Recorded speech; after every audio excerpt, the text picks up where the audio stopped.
Okay, everyone, welcome back to another video. Welcome to my channel. If you're an old subscriber on this channel, if you're an OG, you know her. My younger sister, my baby sister that is not a baby. This is like your second or third time on this channel, right? Third. Okay. So she has no, I think it's more than that. So if you go back to my old videos, we've done a few videos. We did early marriage. We have a video on early marriage. If you're interested in seeing that, you might need to scroll back. And in-laws, we did something. And in-laws. So advantages of getting married early, because we both got married early. Yeah, so we have some points on getting married early. So if you are interested in seeing that video, just scroll back to my video, or maybe I'll leave the link in the description so you can watch it. So in today's video, we're going to discuss why we believe or we think that Gen Z, are you talking about Gen Z or millennials? Gen Z, let's just say the newer generation, the younger generation should consider what? Arranged marriages. So before you knock us off, before you change, before you be like, let's watch something else, please just hear our points and allow us to put on our big sister hats for a minute and let you know why we think arranged marriage should become more of a thing like it was in the time of our parents. You know that's how it was when our parents were getting married. And yes, and I wish it still was, but I don't know if the young adults, well, let's say 18 through 22, we're not encouraging 18-year-olds to get married, but 18, 22, you are finding yourself, you're in college and you're settling down. But then that's the best time you meet or to meet your prospective spouse. And when you are 18 and you're not seeing anyone, what do? You're not making friends at school? Do you call your parents or aunties or uncles to say, hook me up? I mean, how does that work? Is it a good idea? Is it a bad idea? I don't think there's anything wrong with it. I think it's a fantastic idea. I think we should make it norm. Yeah. We should normalize it. And the reason I think it's a good idea is, when we've been doing things for 5, 6, 7 years, 10 years, 20 years, I can say for maybe the last 2 generations, we've been doing this. I found love, I found the person I want to marry, and that's what we've been doing, as opposed to like our grandfathers when they were like, bukoko, ogenekewe, oh yeah, so that's that's the way it was at that time. But now I say, we want to fall in love, and which is good. But the question we need to be asking is it working? Do you think it's working, what we're doing right now? I don't think it's working because we're not even patient enough to stick around to find out if you love that person. And you are in a hurry to pick up and go. So you're dating somebody and he smells, you're gone. Or he chews horribly when he's eating, you're gone.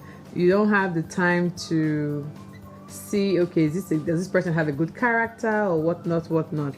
But then again, even in marriage too, there's still not enough waiting it out. Like, just wait and work on it. That's why I said it's instant. Like, okay, I want you to be like this. Nonsense. Yeah. I'm not taking rubbish from anybody. You don't behave well.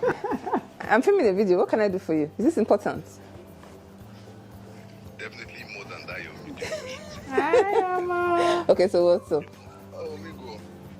Okay. I'm going to put this phone on silence. No more interruptions. No. Note to self, always put your phone on silence. Since people have been getting married, for love, I would say marriage for love, quote and unquote, has it been working? Would you say it's a good idea to continue the way we have been going? Yes, and stick around for the right reasons. And then again, when you are getting married, you have to take time to get to know the person. But if you are not patient enough and you believe, let me just find someone that can hook us up, then that means you trust that person that is hooking you up to find the right person. And take the time to get to know the person. Because at the end of the day, love is not enough in marriage. Love is not enough. So you see, I think that should be. I have butterflies in my stomach. Yeah.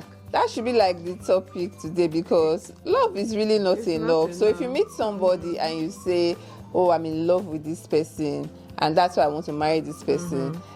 That's not a guarantee that this is going to work, because it takes more than that for it to work. But if your parents are saying, this is what I believe is good for you, then you at that point you can now give it enough time and enough acceptance to say, okay, let me investigate and see if this is actually what they say it is.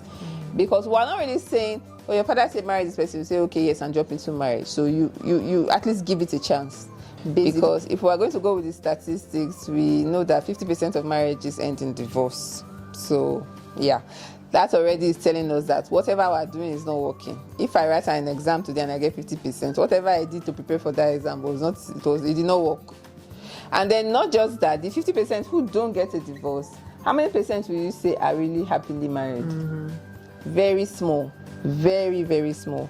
So I think that's safe to say that our marriage for love is not working in this generation. So a few days ago, we were talking about how the younger you are, you want to marry tall, dark, and handsome.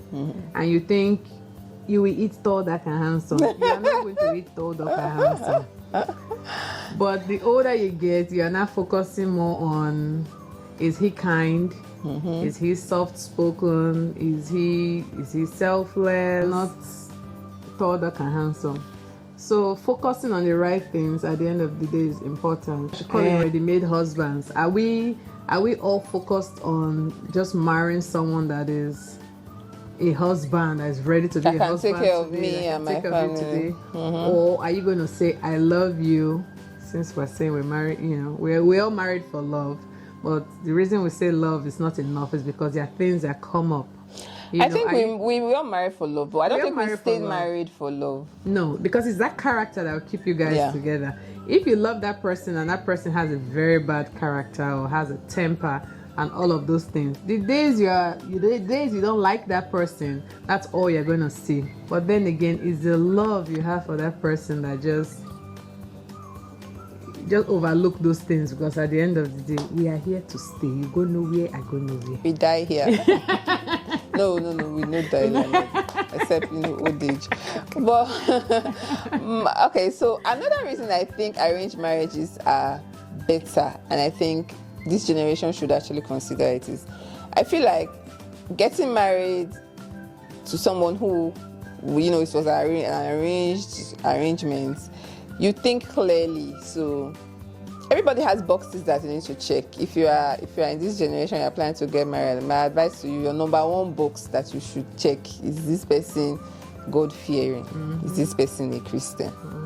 That one has already taken you 50-60% over the church. I'm not talking about the brother or the sister that goes to church every Sunday and speaks in tongues. That's not the Christian we're talking about. We're talking about a Christian that actually has a relationship with Christ. That's the number one thing. Christ-like behavior. That's it. So you definitely have boxes to check. When the marriage is arranged, there's not too much emotions or sentiments involved. You can think clearly, so you can begin to check your boxes. Okay, so does it check that box? Does he check this box? Is he ambitious? Is she ambitious? Is she hardworking? Is she kind? Like I said, is she going to be a good parent? Because I don't think people think enough about what kind of parent is this person going to be to my children? And that's why we have people behaving the way they behave now, because you get married to a woman or a man that has nothing to give your children in terms of values, in terms of money. Yeah, in terms of training and raising up the child in the way that they should go. A lot of parents don't even have anything to give because they themselves have nothing to give, apart from maybe paying school fees and money. So these are some of the things that you should have as boxes. I'm sure you have yours, but my point is, for arranged marriages, you think clearly. Okay, does he have this? Does he do this? Is he this? And then if your parents are saying this person is somebody I think you should consider marrying, it's probably maybe most likely the child of a friend. That's where it usually works now. And you don't have to marry the person. It's just an opportunity to say, okay, for my auntie, for my mom, dad to refer this person or suggest this is a nice person. There might be something there. There might be something. Go out to dinner. Eat before you go. Sit down and speak with the person and don't just go out and sit down there and just eating. And there's eating, no ask questions. obligation. There is no obligation. There's no obligation You're just because getting to know the person. because you might get to know the person and decide that this is not the person for you, which And is that's fine, which is fine. But the thing is, let's give it a chance. And if you are going to remember anything from this video, remember that love is not enough to keep it together. I know that song. And see, the reason she keeps emphasizing that love is you get married today and you say, I love him with every thing in me, to the moon and back. And then you get married and she has 1 miscarriage and 2 and 3. Would he be there when all of those things are happening? Or he gets sick and now you have to be there? Would you be there? Or he loses his job. Or he loses his job and now you have to carry the family. Would you? Marriage is serving. Marriage is service. Everything you do is, how can I serve? So if we are both married and she's serving me with everything she has, everything she does, and I'm serving her with everything I have, everything I do you know how amazing that would be, that I am not here because of what you can do for me. Instead, I want to do for you, compared to I just want to take.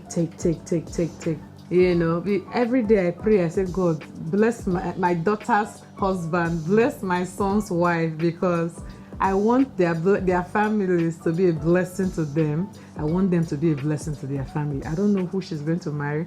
I don't know who he's going to marry, but I pray that their spouses will be kind and they will know God, and they will possess the fruits of the Spirit. I mean, maybe you'll be the one to introduce them to their spouses. To their son. I have wonderful friends. They have wonderful children, and we both do. That's why we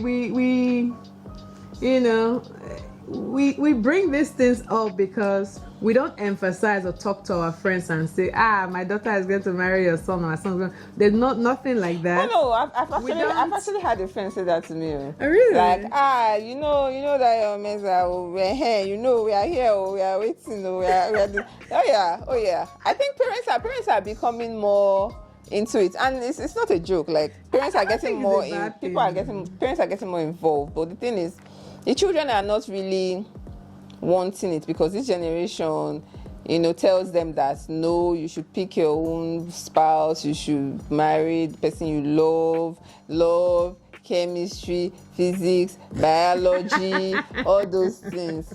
See, those things, they don't go beyond 2, 3, 4, 5 years in marriage. There are other things that now bind people together. Even friendship is I would say, is more should come before love. Before love. Yeah. Because at the end of the day, you are friends. You have to be able to communicate, laugh with each other, and not honey, I'm going to doctor's appointment. He fell, he's bleeding. We need food, we need that. All you're talking about is things you need in the house. All you're talking about is the kids, school, PTA meeting, all of that. You guys should be friends to talk about everything else outside the house, or outside, the kids. Because when the kids are gone out of the house, what's left? I really think that what we call love really is chemistry. So if the chemistry is really, really good, then you feel like you are really, really in love with this person, and that's good. You should have some chemistry with the person you love, with the person you're about to marry. But I don't think it should be the number one priority. In those days when you say, Emeka, this is a Amaka, people come together and get married. What happens is they get married, then they start the marriage, starting to know each other. So you see that what happens during dating, the butterflies, the stages, getting to know each other, getting to like each other, all of that happens in marriage.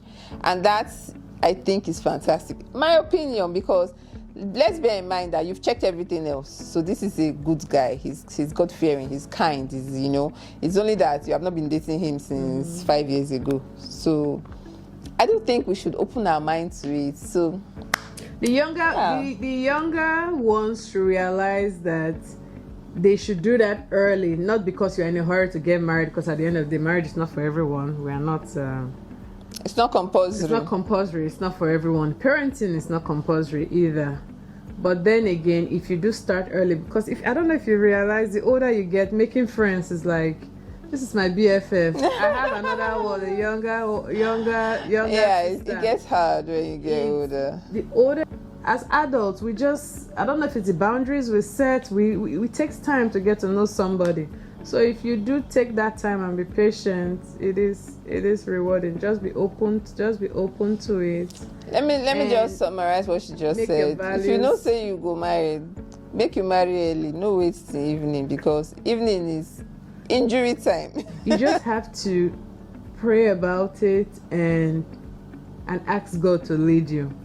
When he does, he always leads you in the right direction. He always does, because every time you try to do something by yourself on your own, it's exhausting. It is mentally exhausting. But when you just leave it alone and say, God, just show me the way, he will. And then you have to be a willing participant. You have to, God says do this, you have to go ahead and do it. And just step out in faith. At the end of the day, whether you've been dating him for 10 years and you get married, or you've been dating for only a couple of years and you get married, the same thing can happen. You can get married after 2 years and get a divorce. So at the end of the day, it's still the grace of God. So go ahead, and you like him, you love him, you see yourself with him the next how many years, do it. What if he's broke? Money does not make the marriage work better. Money is just a tool. If he's broke and he doesn't have anything, then you make sure that you both adjust yourself based on what you have. So he's making 30,000 naira a month and you are making 10,000 naira a month. That's 40,000. Whatever you do, your budget cannot be more than 40,000. And you will just, he that finds a wife finds a good thing and favor from God. And favor. That's faith. You just do it and everything will be okay. So you think if he's earning 30,000 a month, he should get married? I think he should wait until he increases his But salary. the thing that if you are waiting to have money before you get married, you no go marry. You will not, because She's speaking from experience. I'm speaking from experience, and personally, I got married because I was ready to get married. 1, 2, I was in love. I was only 21. I was in love, and it's been, by God's grace, 17 and a half years, and it doesn't feel like that. It doesn't. But if you say, okay, I'm waiting, let me so that he has money before we get married, you just be thankful to God that he has a job. You're thankful to God that there's a roof over his head and you can eat. Because at the end of the day, you get, those are the basic needs. You are not saying, okay, he cannot buy me those bags and buy me those shoes and buy me those things.